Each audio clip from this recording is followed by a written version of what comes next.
there's nothing like cracking that cellophane and pulling that record out. It just smells great.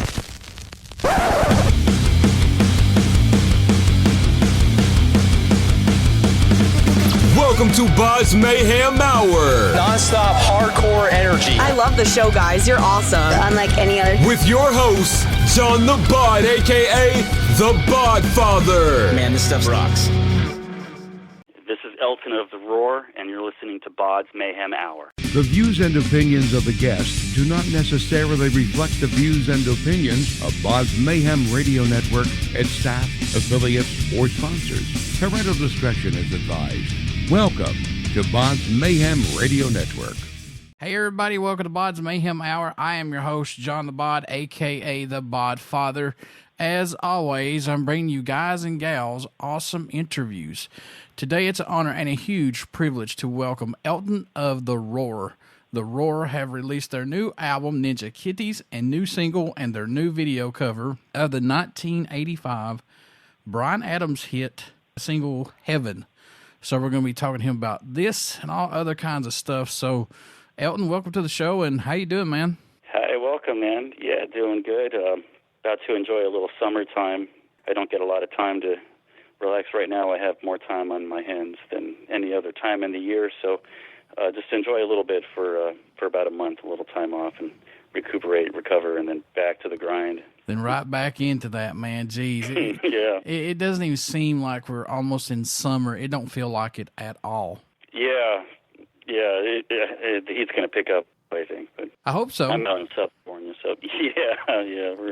We got the beaches, everything. So, it's already starting to go there. How's it been working with Tag Publicity so far? Yeah, it's been really fun working with George and Tracy. Tag's really easy to work with, and they do stellar work.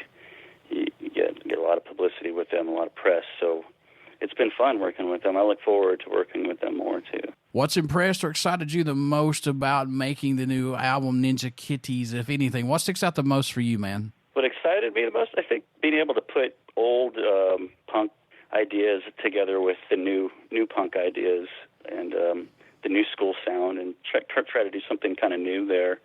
It's kind of cool because a lot of great old punk bands don't want to have anything to do with the newer bands, or they kind of look down on them.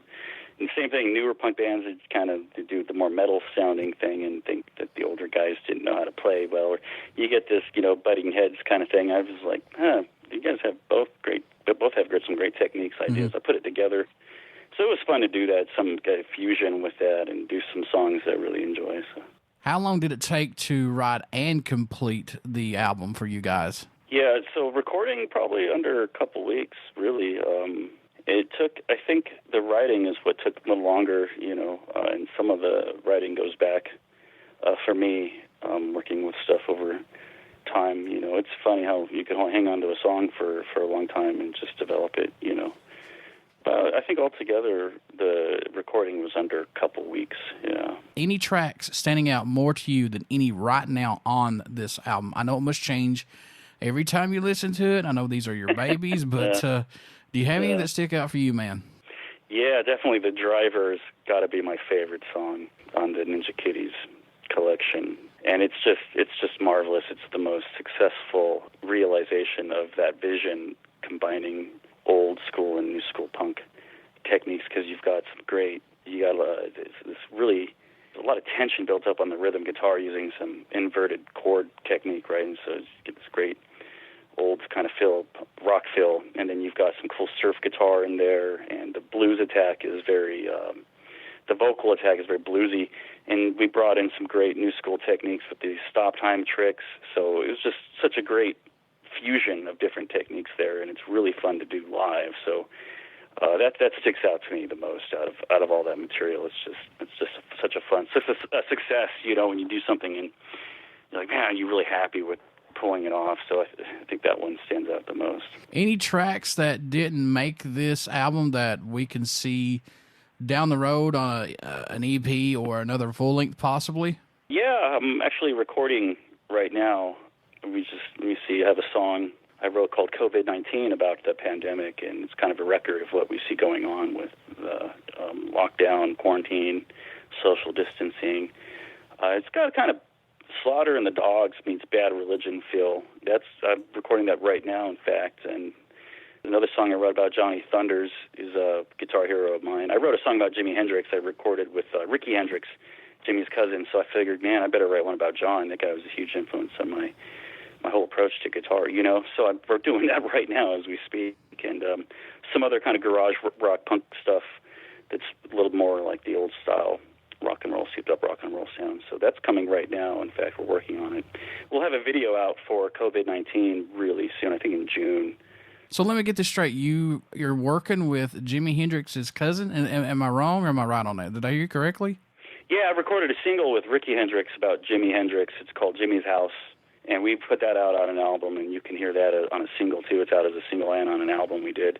Oh, wow. So, yeah, he was a really cool guy to work with, really good guitar player. And so I figured I wrote a song about Jimmy. He was really an influential guitar player for all of us, for many rock guitar players. And I only found like 7 songs about that guy. They were actually composed, you know, about him. And I thought I was shocked because I was studying material for Johnny Thunders, and I found like 20 song tributes to him. I thought, man, a lot more people must be listening to him. So, anyways, yeah, I worked with Ricky for a single on Jimmy's House, a song about Jimi Hendrix. So it's a pretty good, really cool tune. I used Jimmy's technique in the Stratocaster 70s vintage Fender amp and 2x12 cab, and it's a Lawsuit West Strat, so it got really good tone out of it. So did he give you like any insight to Jimmy possibly that no one else knew, maybe, possibly, with his guitar stuff, his music at all? We didn't talk too much. My drummer's in his band, and he's got some really cool tricks, man. I loved his tricks he pulled out on the guitar when we were tracking. And I think he did a show with Leon Hendrix, Jimmy's brother, a few months back for his Woodstock anniversary. They did something like that recently, I know. So we've talked about doing some stuff. He's talked with me about doing some guest appearance stuff with us, so we look forward to working with him once we're out of the lockdown, you know what I mean? We can actually start playing again. So that's in the future, yeah. You're currently recording another full-length right now, correct? Yeah, that's the plan. That's right. And the material's great. Sounds great. Ninja Kitties material is the fusion of the new and old school punk sounds. And the one that I'm doing right now is it's a more old school punk. It's more like souped up rock. Think of the 70s punk sound, mid-late 70s. So kind of. When can we expect that out, possibly? Oh, by the end of the year, I would say. Yeah. Was it hard to choose between the current set of songs? Which one would be the first single you guys wanted to release for this album? Yeah, we went with Bryan Adams' cover of Heaven. I think it's more popular, you know, it's a known song, and we did it in a new, fresh way, so a different way. So I thought that could be, it'd be nostalgic in, you know, one sense, people will remember it, but then it's different, you know, than what they've heard. So we thought that'd be a good single to do. I'd like to do something for The Driver, or maybe Someone to Listen, which is a really catchy song, because it's just that the way that it's put together, the chorus line, you know, choruses are important. It's just super catchy. I showed a friend of mine, I ran into a buddy, the drummer in Guttermouth, you know, it's like Circle K or something down the street, you know, and I was like, hey, you know, check this out. And he was like, damn, that's fucking catchy, you know, so it's a really catchy tune, man. I'd like to do something with that, but yeah, we thought Heaven would be good to go with because people know it, you know. Yeah, because so many others covered Summer of '69, is that right? Yeah, exactly. There was a time when I think Strung Out covered that, and some friends of mine in the band Slab, a local punk band out here in SoCal, they covered Summer of '69.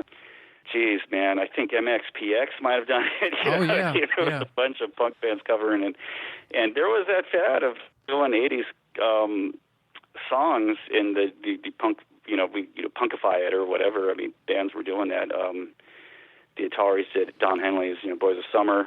Mm-hmm. So I'd always thought that I'd always wanted to do something like that, you know, an 80s song that was nostalgic, reminded me of the 80s too, growing up through that decade, and I thought Heaven would be a good choice.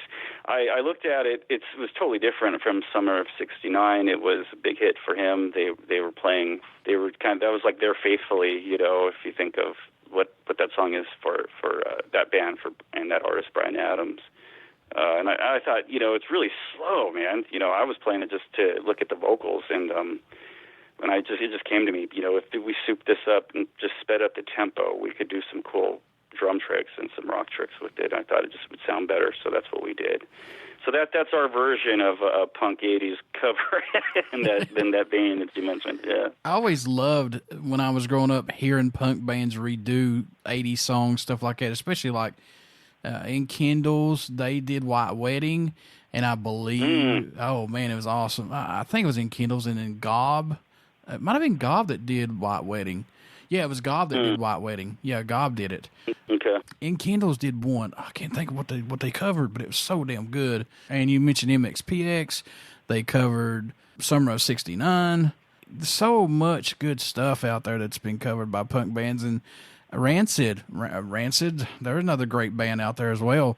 I wish that they would put another album out, guys. Listen to me, Lars. Everybody in there, put another album out. But anyway, it's just good stuff, man. I love hearing punk bands redo the old classics like that. I mean, that's just me personally. I think it gives it another, I guess, a breath of fresh air, if that makes sense.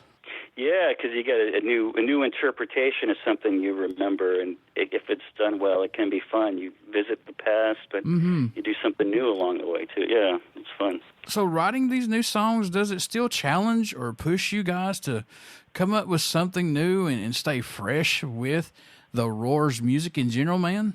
Yeah, the point, I think, for the composition is, when you think about writing as an artist, I do want to do stuff that's new. I do a lot of the writing.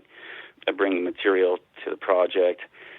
So I think that the goal, though, is really to do some fusion work, because I think that's where the newer material that's coming out is going to really pop. Because if you look in history, usually a genre runs its course and something new comes from it, or fusion, and rock and roll is a fusion of, hillbilly and blues, basically. And then, I mean, you can just look at the examples, line them up, what I'm getting at. So, yeah, that's kind of what we're trying to do, is just do something fresh and new with fusion work, where you take stuff, old school punk and new school punk style, or you just take soul, Motown-style soul, and you put it with rock music, the way Duane Allman did with Wilson Pickett in 1969. They covered Hey Jude by the Beatles, and it was this soulful, powerful, soulful singer with this incredible rock guitar from Duane Allman. You're like, wow. So, yeah, it's kind of doing something like that, but we're not in 1969 now. We're in 2020, so we have more material to work with, But that's the kind of idea, yeah. So we're trying to stay fresh with it, yeah. Who produced this album for you guys? It was independently produced. I produced it myself, and I produced it with Dave Swanson out of Love Juice Labs recording studios here in Riverside, California. Do you like having the ability to DIY right now and maybe later hook up with a record label possibly, or do you just like having the freedom to do it when you want to? Yeah, I just create, and I just have to keep putting material out. I love music, and I have a lot of ideas and music to put out, so I just focus on that. I think if there's any label interest or something, that could come up in the future, I'd be willing to talk with some labels about some projects and some possible recordings and some performance stuff. The whole performance thing has just been soured with lockdown right now. I mean, I don't know when we're going to come out of that and get back to just regular performance work. So, but recording has continued because you can do that easier. There's less exposure and risk for everyone involved. So that's why that's continued, and hopefully we'll come out of this quarantine soon, man. We can get back to playing. So, I mean, I saw Graham Nash on the television last night. He was talking about he's still recording. He's recording an LP in his house right now, and everyone's on lockdown there still. So the artists who are the creators, we're still doing it. We just can't go out and perform anymore right now, Oh, I can imagine that there's so many out there that's got so much stuff in the tank right now that it'll be so much of pick and choose when this all does get back to normalcy for sure. Oh, right, yeah. Who did the artwork for the Ninja Kitties album? Yeah, it's a beautiful cover. Anna Trevethan did the art for that, and she's done art for some singles we did for Jimmy's House and a song, Freak Out JoJo. I composed about the Laurel Canyon rock scene in the mid-late 60s and that's out on basically any digital distributor right now. You can check out that art. She also did the cover art for a double LP we did, First Lady Loves Rock and Roll, and it's just majestic. It's beautiful. She's a very talented artist. So, what do you hope everyone takes away, or message you hope they hear while listening to any of the Roar's music in general? Elton, what do you hope they get from it, man? Yeah, I hope the message there is to value your family, friends, and life, and fight that good fight. You know, go till the end and enjoy it and be good to people. That's the message there. And go and support BODS Mayhem Hour's YouTube page. Go like and subscribe. Shameless plug. Exactly. Yeah. You bet, man. What can fans expect at a show from The Roar once all this gets back to some normalcy, man? What are they going to get when they come to see you all live?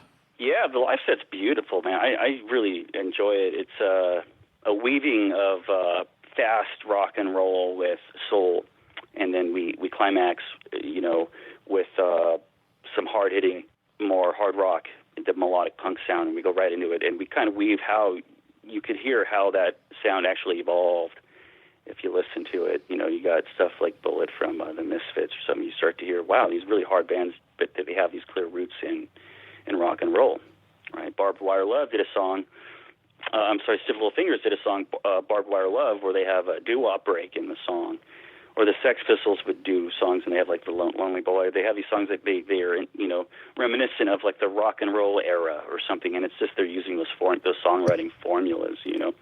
So we kind of did that. We showcased some real rootsy blues rock music on the guitar and some piano stuff and soul. Great singer, and we go right into the Driver stuff where it's more hard rock and melodic punk, and it just goes together really nice. So you get a nice variety when you catch the live act.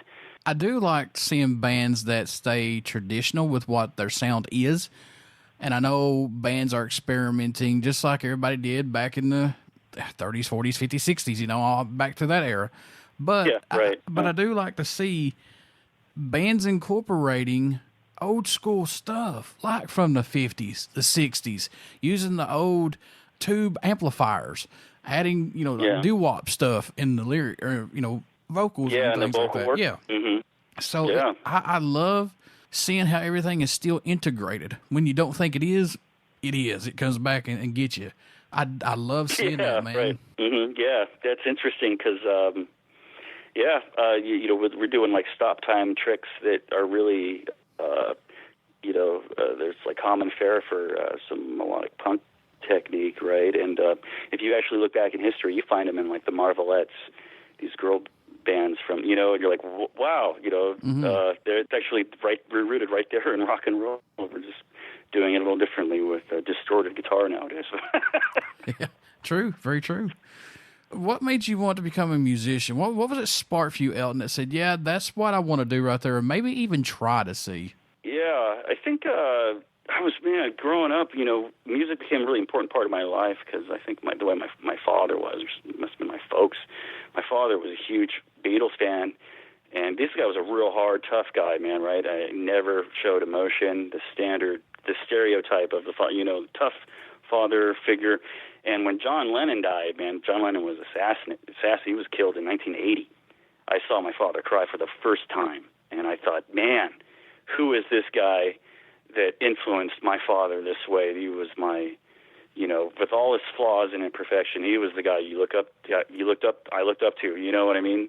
And to see that kind of emotion come out of him from John's death made me think about artists more. Like, man, they can really mean something to people, you know, and that's when I started to look at the art of music itself and consider it, what it could do for you as a person, you know, because I don't think I thought about it enough, you know. So I would say probably coming, you know, into the adolescence and teens, you really start to develop your own voice at that same time too, you know. Since almost everyone is in quarantine from the damn coronavirus and everybody's starting to get out there just a little bit now, do you think concerts and festivals will have the same impact as before with sales and attendance, or do you think this has hurt it in the long run? And because things are going to be different now, I truly think, ongoing forward with concerts and everything now. Yeah, I think getting back into business with businesses dealing with this shutdown it's going to be slower because fewer places will be hiring acts to play. But I think it's going to go, honestly, I think it's going to go back to normal the way that it was. It's just going to take time. And then people will start playing more. There'll be more businesses that are bringing in the artists, you know. I mean, I play, like, we're talking about shows. You could be somewhere like House of Blues. It's a bigger venue, backline, or you talk about bar. You know, they're just hiring artists for the night. They don't pay very well, and you bring all your own equipment, you know. So there's a lot of different types of places where artists can play, you know, and probably playing regularly. I know bands that are getting ready to start performing now. So my drummer's already got his contract to do some stuff with an electric light orchestra tribute band. He does ELO tribute band. He's got coming up, and they're already contracted to play. So people are still playing, getting ready to play. I'm sorry. I think it's just going to be slower starting off, coming out of the lockdown. You know, because some businesses have been impacted by it, and some have closed, unfortunately. Yeah. So we have to deal with that. As far as artists go, we're still, you know, we're still able to do the art so long as the individual isn't, you know, sick or something like that, right? So we're ready to go. It's just venues and safety. I think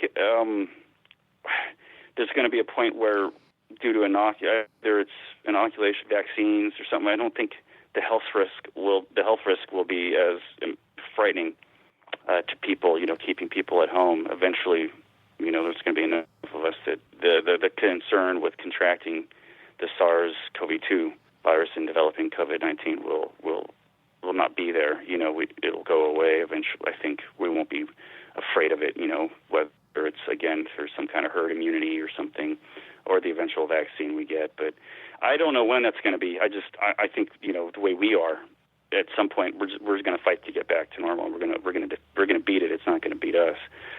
So it's just a matter of time.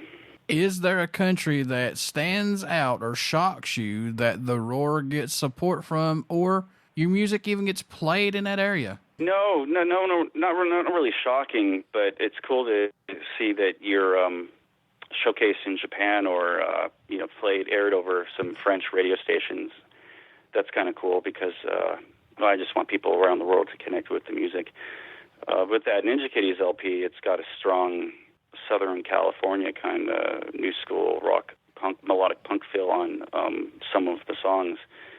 So I don't know exactly how that, you know, distinctive sound will be received in other places like France. But I'm sure that they have people that get down to the music too, and so I hope they dig it, man. It says something about where I'm from, I think, if you listen to some of the technique. It's like Germany. They have a big punk scene over there, to be honestly. And I didn't... Yeah. I didn't realize that till like a couple weeks ago, and I was like, holy crap. Yeah, they really do. Germany has really picked up on the punk scene, and they've not really let it go, you know? Mm-hmm. That's cool. Hopefully we get some fans over in Germany then listening to the music. That sounds cool. I have to check out the bands that are working over there right now, or that were working over there right now, you know. Now, I know you had a lot of music when you were growing up, a lot of albums, a lot of music and everything, but did you have that go-to album or song, Elton, that just made you, that just let you escape, made you think things were going to be better when you were younger? Did you have that one go-to album or possible song, maybe?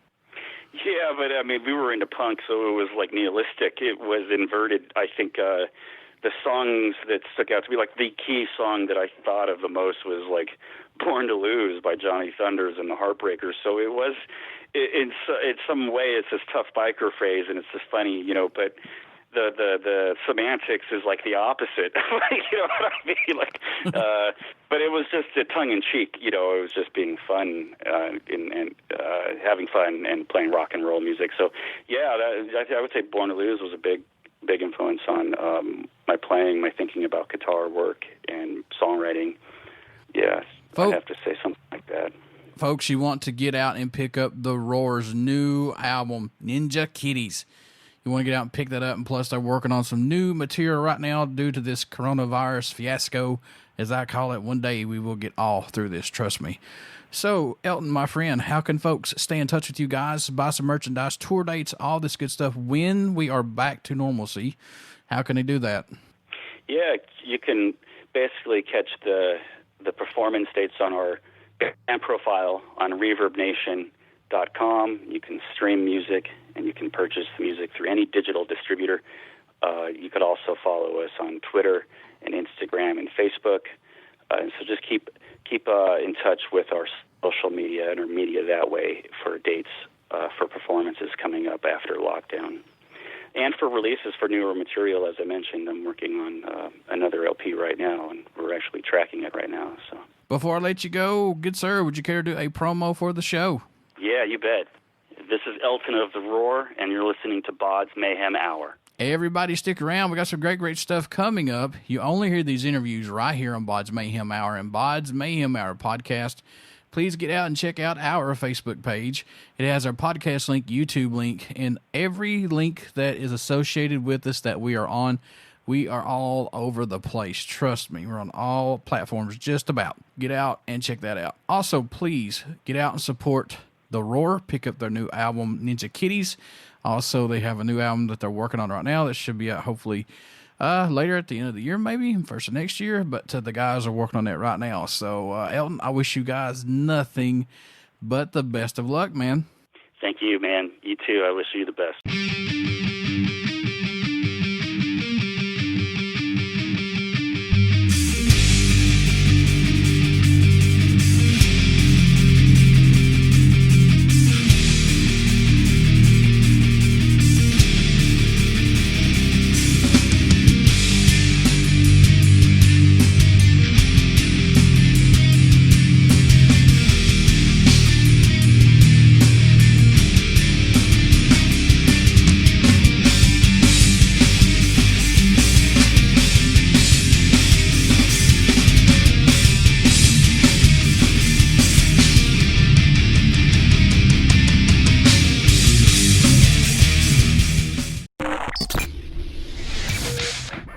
You're listening to BODS Mayhem Hour.